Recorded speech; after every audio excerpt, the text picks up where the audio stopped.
భరద్వాజ గారు, ఇప్పుడు మనకి దిల్ రాజు గారు ఎప్పుడైతే గేమ్ చేంజర్ మనం క్రిస్మస్ వస్తుందామని చెప్పి స్టేట్మెంట్ ఇచ్చాడో అప్పటి నుంచి సోషల్ మీడియాలో ఒకటి మళ్ళీ ఫ్యాన్స్ రచన మొదలైంది. ఎందుకంటే డిసెంబర్లో ఆల్రెడీ పుష్ప కచ్చి వేసి ఉన్నాడు, తర్వాత ఇప్పుడు గేమ్ చేంజర్ అన్నారు, మళ్ళీ బాలీవుడ్లో ఒక సినిమా అమెరికా అందు వస్తున్నా. ఈ డిసెంబర్ గండం ఏంటి, అలీ కాకుండా మెగా వార్ మళ్ళీ స్టార్ట్ అయిందా అన్నట్టు ఒకటి నడుస్తుంది, ఫ్యాన్స్ వార్. అంటే మెగా ఫ్యాన్ వార్ మొదలైపోయింది ఆల్రెడీ. అల్లు అన్న మెగా డేట్ అనౌన్స్మెంట్ వచ్చిందో డిసెంబర్ 6 వాళ్ళు లాక్ చేసుకున్నారు. అవును, ఈయన డిసెంబర్ 20 అంటున్నాడు. గ్యాప్ చాలా ఉంది, దాదాపు 2 వారాల గ్యాప్ ఉంది, 15 రోజుల వరకు.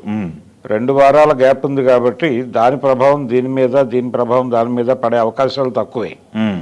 అయినప్పటికీ ఇయర్ ఎండింగ్ మాకు కలిసి వచ్చింది. దాంతో పాటు ఇంకొక వాదన తెర మీదకు తీసుకొస్తున్నారు.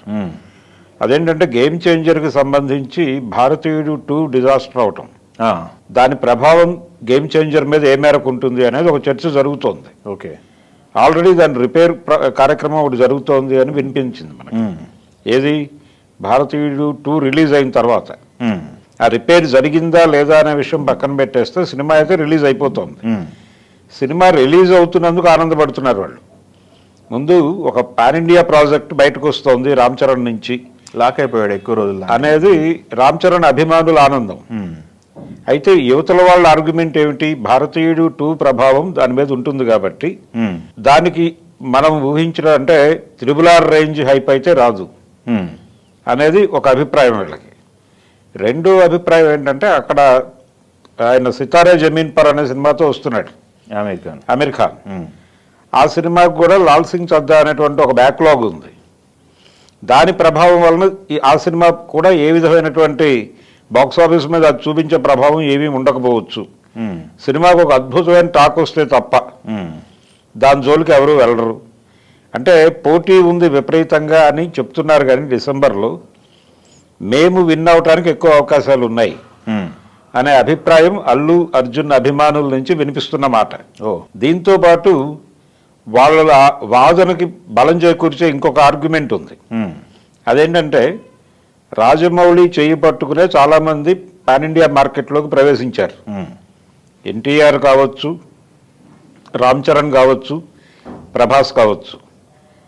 రాజమౌళి చేయి పట్టుకోకుండా పాన్ ఇండియా మార్కెట్లో సక్సెస్ఫుల్గా జెండా ఎగరేస్తోంది మా హీరోనే అంటున్నారు వాళ్ళు. ఓకే, రాజమౌళి సహకారం లేకుండా సుకుమార్తో మేము ఎంట్రీ ఇచ్చాం, ఇప్పుడు దాని సీక్వెల్తో మరొకసారి సంచలనం సృష్టించబోతున్నాం అనే పిక్చర్ని వాళ్ళు, ఆ నెరేటివ్ని అభిమానుల్లోకి పంపు చేస్తున్నారు. ఇదొక కార్యక్రమం. దీన్ని ఎలా ఎదుర్కోవాలి అనేటువంటి కార్యక్రమంలో రామ్ చరణ్ అభిమానులు ఉన్నారు. ఇది వార్ మొదలైంది. ఆల్రెడీ వీళ్ళు తొడగొట్టడం మొదలైపోయింది.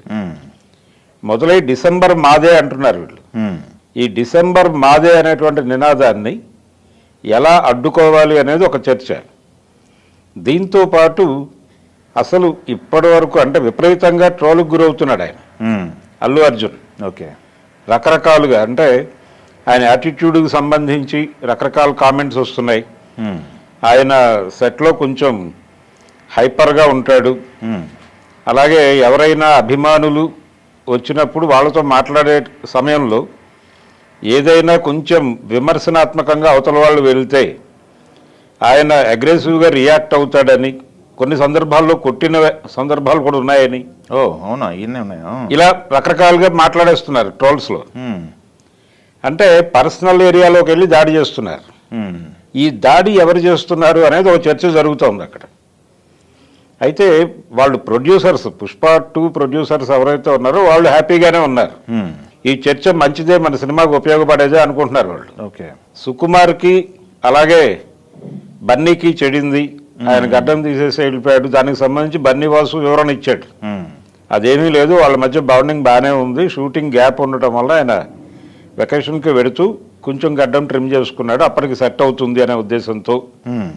పైగా అల్లు అర్జున్ పార్ట్ ఆల్మోస్ట్ అయిపోయింది, మిగిలింది ఫహద్ ఫాజిల్ తాలూకా పార్ట్ మాత్రమే.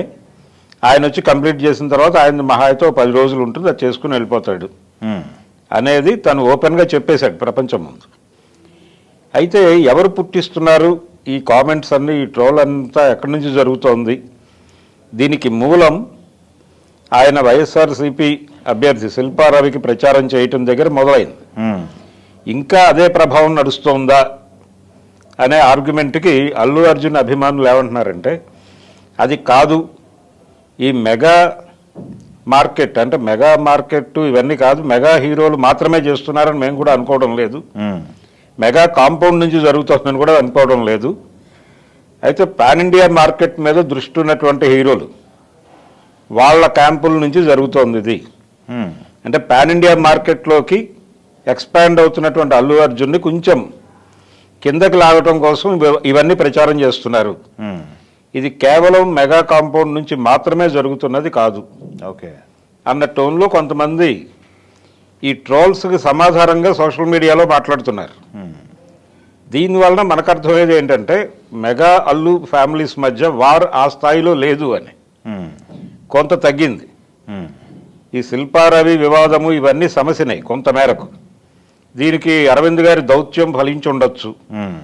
ఏది జరిగినా కానీ ప్రస్తుతం అది తగ్గి ఇతర హీరోల అభిమానుల దృష్టి కూడా అల్లు అర్జున్ మీద ఉంది అనే వైపు. అంటే ప్రభాస్ అభిమానులు కావచ్చు, కొత్తగా పాన్ ఇండియా మార్కెట్లోకి ప్రవేశిస్తున్నటువంటి మహేష్ బాబు అభిమానులు కావచ్చు, ఓకే ఎవరైనా కావచ్చు, కేవలం మెగా కాంపౌండ్ని టార్గెట్ చేయటం అనేది కరెక్ట్ కాదు అనేది వాళ్ళు మాట్లాడుతుంది.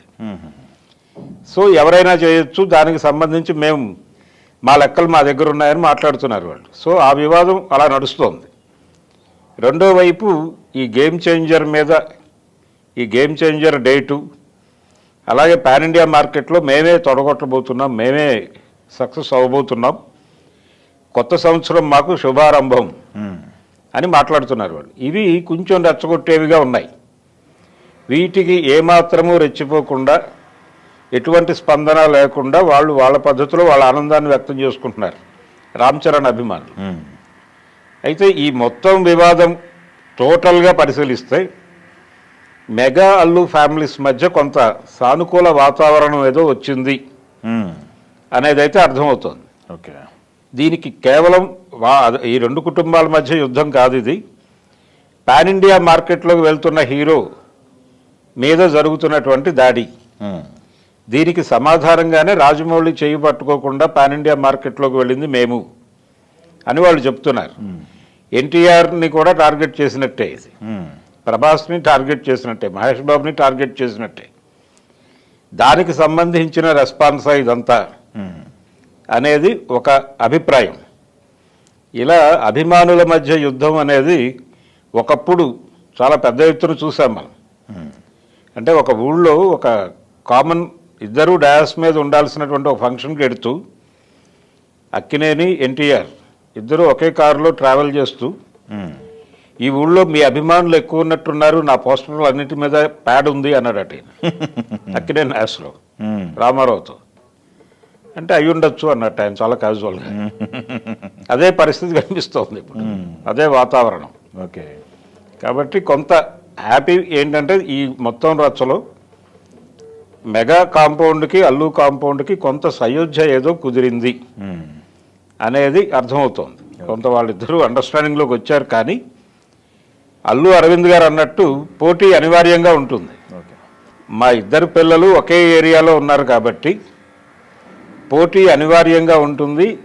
అది దాన్ని ఎవరూ ఏమీ నివారించలేరు, అది అలా మేనేజ్ చేసుకుంటూ వెళ్ళటమే అని చెప్పాడు ఆయన ముందే. అదే జరుగుతుంది, అంతకుమించి ఏం లేదు.